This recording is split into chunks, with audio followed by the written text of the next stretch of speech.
Nokia Lumia 920, c'est donc un produit avec un écran de 4,5 pouces, avec une technologie d'écran LCD IPS super sensitif. C'est une première mondiale, ça me permet de contrôler très facilement mon écran, y compris avec les ongles. Je peux le faire également avec un stylet, je peux le faire également avec tout ce que je veux finalement, même avec des gants d'ailleurs. Je pourrais même le faire avec des clés. De toute façon, l'écran est un écran Gorilla Glass deuxième génération, donc complètement invariable. On se parle d'un téléphone qui peut faire office de GPS, grâce notamment à l'application Nokia Drive, qui a une particularité très forte. C'est aujourd'hui le seul GPS pour téléphone où je n'ai absolument pas besoin d'être connecté au réseau. Je peux le faire en mode hors connexion. Et la bonne nouvelle, c'est que c'est un GPS qui est compatible avec tous les pays du monde. On peut faire de la recherche hors connexion. Et je peux donc lancer un itinéraire complètement hors connexion. D'accord. En sachant que je peux télécharger toutes les cartographies du monde, j'ai des points d'intérêt, j'ai tout ce que j'ai sur un vrai GPS. Et quant à la réactualisation des cartes, c'est complètement gratuit. Il suffit d'aller dans les paramètres, application, carte, et de lui demander de vérifier la disponibilité d'éventuelles mises à jour.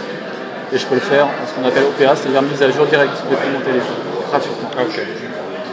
Un outil assez simple et sympa qui complète ce mode GPS, c'est Nokia Transport. Je vais pouvoir créer des itinéraires en transport dans les principales villes du monde. Hop. Il me situe, je lui donne une adresse, et il va calculer, après avoir trouvé notre position, directement un itinéraire avec tout ce qui va bien. Quand la raison est beau.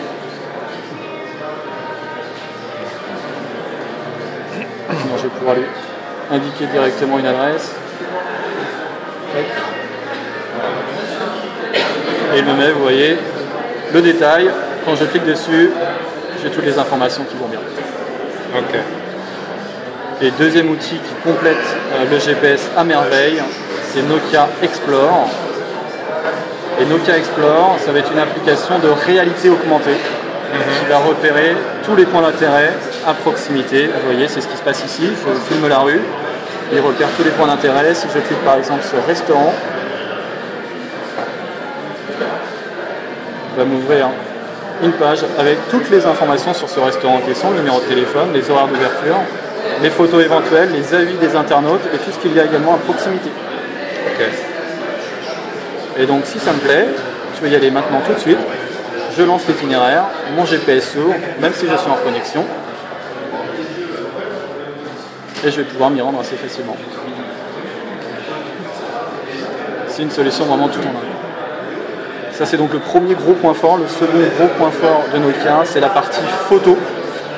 La partie photo, je vais avoir ici un appareil photo de 8,7 millions de pixels, avec pour la première fois au monde une stabilisation mécanique comme ce qu'on a sur les appareils photo réflexes, ce qui va me permettre d'avoir des photos de nuit sans bruit, sans aucune distorsion, sans effet de blanchissement.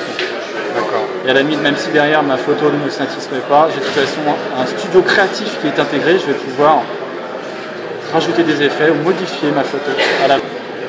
Il y a combien de mémoire sur celui-là? Donc là on est sur un téléphone avec 32 Go de mémoire qui est embarqué, à laquelle on va pouvoir rajouter éventuellement 7 Go de mémoire qui sont stockés dans le cloud.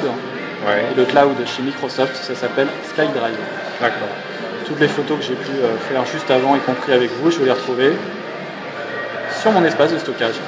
La synchronisation c'est déjà faite. Donc là on est sous un Windows Phone 8. Et là donc on est effectivement sur un Windows Phone 8, la toute dernière génération de Windows Phone, avec comme première modification notamment l'interface.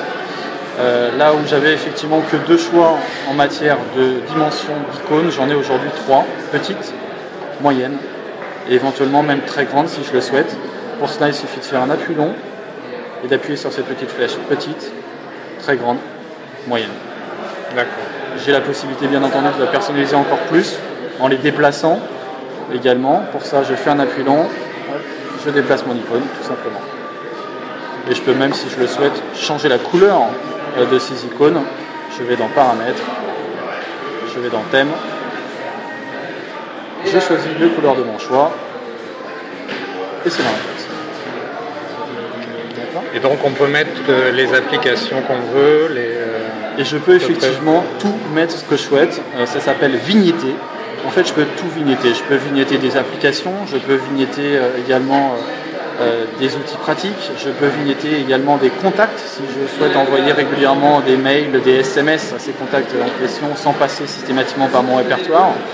Je peux même, pour la petite anecdote, m'auto-vignetter en créant une vignette moi qui va me permettre d'envoyer des messages sur les réseaux sociaux directement depuis cette vignette sans avoir besoin de me connecter au préalable sur Facebook, etc.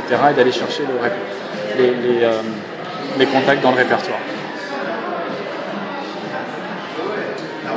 Donc c'est vraiment un outil aujourd'hui complètement personnalisable, d'autant que toutes ces vignettes-là, parfois elles peuvent être dynamiques. C'est le cas par exemple de l'application Double Monde que vous voyez ici.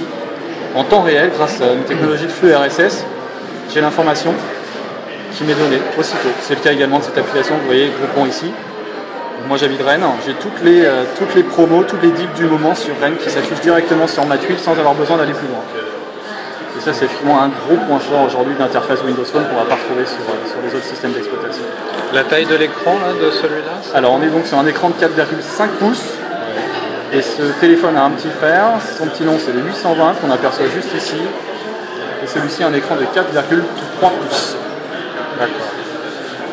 Et donc il y en a un avec carte SD et l'autre sans carte SD. Voilà, tout à fait. Ici on est sur une mémoire embarquée d'Office de 32 Go, sans extension possible. Sur celui-ci on est sur du 8 Go avec la possibilité d'insérer une carte micro SD. Dans la mesure où c'est compatible micro SD haché, je peux acheter une carte jusqu'à 32 Go. Et toujours, n'oubliez pas effectivement cette possibilité d'avoir 7 Go supplémentaires grâce à mon cloud SkyDrive qui est complètement gratuit. C'est ce que j'allais vous demander. Voilà. Il existe des solutions payantes éventuellement pour ajouter de la mémoire. J'ai du 50, j'ai du 100 Go qui me sont proposés. Petite astuce, sachez que en fait, un compte de la SkyDrive est toujours attaché à une adresse mail, Hotmail, MSN ou Live. Et à la limite, si j'en ai plusieurs adresses mail, je peux multiplier autant que je veux l'espace de stockage SkyDrive. Voilà, d'accord, merci pour l'astuce. Est-ce que vous pouvez nous montrer l'appli de lecture? Il y a une appli de lecture dedans. Voilà, et donc on va finir effectivement en beauté, puisque c'est aussi un produit très orienté multimédia, avec de la musique. Je vais pouvoir télécharger légalement de la musique sur Nokia Music ou écouter en streaming grâce à Mix Radio. Voilà. Mix Radio, ça me permet d'écouter complètement gratuitement la musique. C'est un service exclusif à Nokia. Je peux également jouer à des jeux grâce à l'univers Xbox que je retrouve sur mon téléphone. Je peux télécharger des jeux développés par Xbox. Je peux gérer mon avatar, suivre les résultats de mes petits copains. Et je peux même du coup maintenant utiliser une technologie qui s'appelle Xbox Smart Glass qui me permet d'utiliser mon téléphone comme second écran par rapport à ma télé pendant que je joue à des jeux. Et le multimédia, maintenant c'est aussi de la lecture, puisque Nokia a développé une application pour tout ce qui est ouvrage, avec pas moins de 17 000 ouvrages disponibles, dont 4 000 de gratuits, c'est le cas de celui-ci, Les Misérables. Une fois téléchargé, je vais donc pouvoir lire directement depuis mon téléphone mon livre. Je ne vais pas aller jusqu'au bout, Les Misérables, de mémoire, je crois que c'est 1170 pages, il me semble. Oui.